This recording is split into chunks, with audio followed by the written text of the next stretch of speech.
Shalom jemaat yang dikasihi oleh Tuhan. Dalam episode kali ini kita belajar satu topik firman Tuhan yang saya beri judul adalah ikut Yesus apa yang kita cari. Ikut Yesus apa yang kita cari. Yohanes pasal pertama ayat 38 sampai 39. Tetapi Yesus menoleh ke belakang, ia melihat bahwa mereka mengikut dia. Lalu berkata kepada mereka, "Apakah yang kamu cari?" Kata mereka kepadanya, "Rabi," yang artinya guru, "di manakah engkau tinggal?" Yesus berkata kepada mereka, "Marilah dan kamu akan melihatnya." Mereka pun datang dan melihat di mana Yesus tinggal, dan hari itu mereka tinggal bersama-sama dengan Yesus. Waktu itu kira-kira pukul 4. Saudara, ini sebuah pertanyaan. Kita ikut Yesus, jadi orang Kristen, berusaha sungguh-sungguh. Sebetulnya apa yang kita cari? Ini jadi pertanyaan buat setiap kita. Mari kita evaluasi kepada diri kita. Apa yang kita cari sesungguhnya dengan kita menjadi orang Kristen sungguh-sungguh? Apa ada juga yang mencari menjadi Kristen karena dia mencari perlindungan? Ada yang cari berkat, ada yang cari tender kerjaan, ada yang pengen supaya berkatnya terus bertambah, ada yang pengen sehat, ada yang pengen lebih sukses, ada yang pengen pabrik perusahaannya, pekerjaannya tidak jatuh ke tangan orang lain, tidak ngalami bangkrut. Tapi ada juga orang yang ikut Yesus sungguh-sungguh. Untuk apa? Bisa menerima hidup kekal, masuk surga. Tetapi ada juga yang mencari Yesus karena rindu mengenal pribadi Yesus. Nah, di mana kategori kita? Semakin kita dewasa, harusnya endingnya adalah kita rindu benar-benar mengenal Yesus sebagai pribadi yang mengasihi kita, pribadi yang agung, pribadi yang mulia. Tapi kedua orang ini, mereka itu yang dimaksud adalah Andreas dan Simon Petrus, mencari di mana Yesus tinggal, dan mereka dikatakan tinggal bersama dengan Yesus.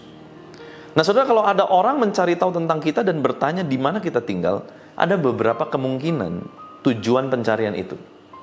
Ini asumsi saya, saudara ya. Ini tafsiran saya.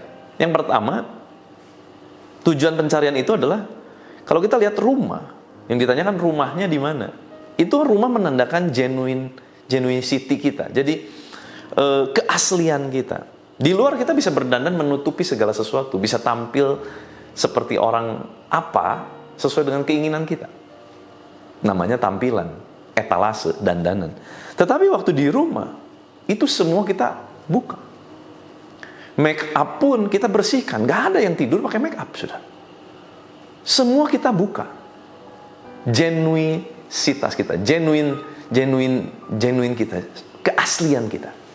Kita akan buka di rumah. Nah, mungkin dia pengen tahu. Ya. Mereka pengen tahu siapa sih Yesus kalau di rumah gitu ya. Dan sebetulnya kalau kita mau tahu ya sifat asli seseorang, tanyalah orang rumahnya. Di rumah seperti apa?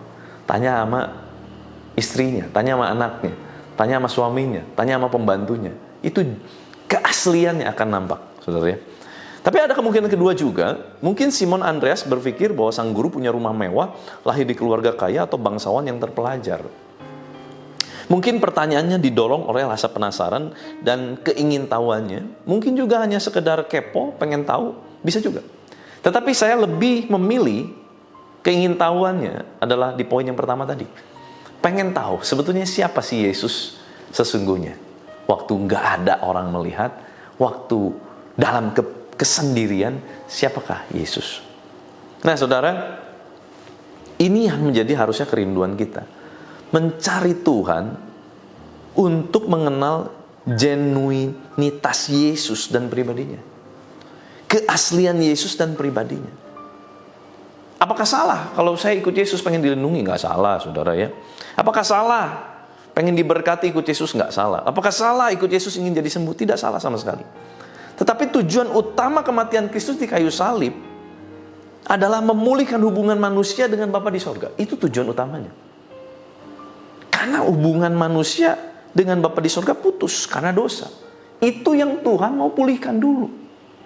Yang lainnya, berkat-berkat apapun itu akan mengikuti saat hubungan itu dipulihkan. Contoh suami istri, hubungannya lagi ribut. Yang punya uang suaminya. Istri juga gara-gara lagi ribut, perlu uang gak berani minta. Kenapa? Hubungannya putus. Komunikasinya putus. Suami juga karena kesel sama istri, uang jajan gak cair. Kenapa? Komunikasinya putus.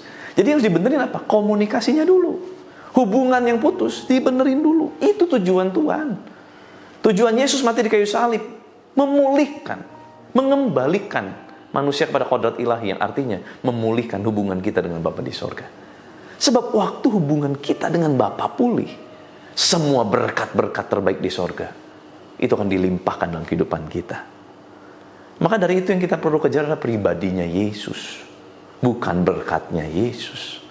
Karena waktu kita ketemu Yesus, berkat itu pasti kejar hidup kita. Jangan dibalik. Kalau kita kejar berkat, mungkin kita menemukannya, berkat-berkat itu di dalam Yesus.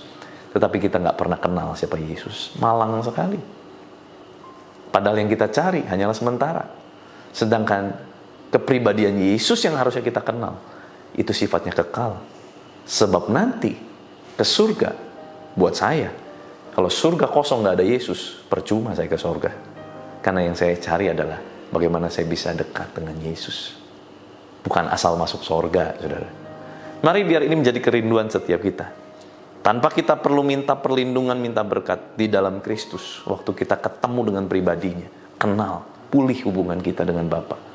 Dengan sendirinya, semua yang terbaik Tuhan pasti limpahkan kehidupan Anda dan saya. Mari kita berdoa. Tuhan, terima kasih buat firman-Mu, mengajar, mengingatkan, menegur kami.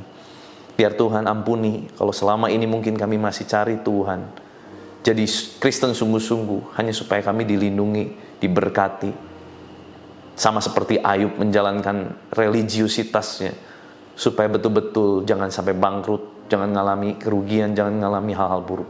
Ampuni kami Tuhan kalau kami hanya bertolak kepada hal itu. Tetapi hari ini kami belajar untuk mengenal Engkau lebih dalam, lebih dewasa. Bahwa bukan itu yang utama. Tetapi yang utama adalah mengenal Engkau pribadi-Mu. Mengenal siapa Allah yang kami sembah. Mengalami Tuhan dalam segala aspek hidup kami. Dan kami percaya Tuhan, berkat apapun, itu sudah Tuhan sediakan untuk setiap kami. Yang sungguh-sungguh mencari Tuhan. Terima kasih Bapa, berkati seluruh aktivitas anak-anak-Mu sepanjang hari ini. Kau berkati apapun yang mereka kerjakan. Kau jadikan mereka berhasil. Biar kuasa kehidupan dan kuasa kebangkitan Kristus mengalir memerintah atas kami. Di dalam nama Tuhan Yesus Kristus. Haleluya. Sama-sama kita katakan amin. Tuhan Yesus memberkati.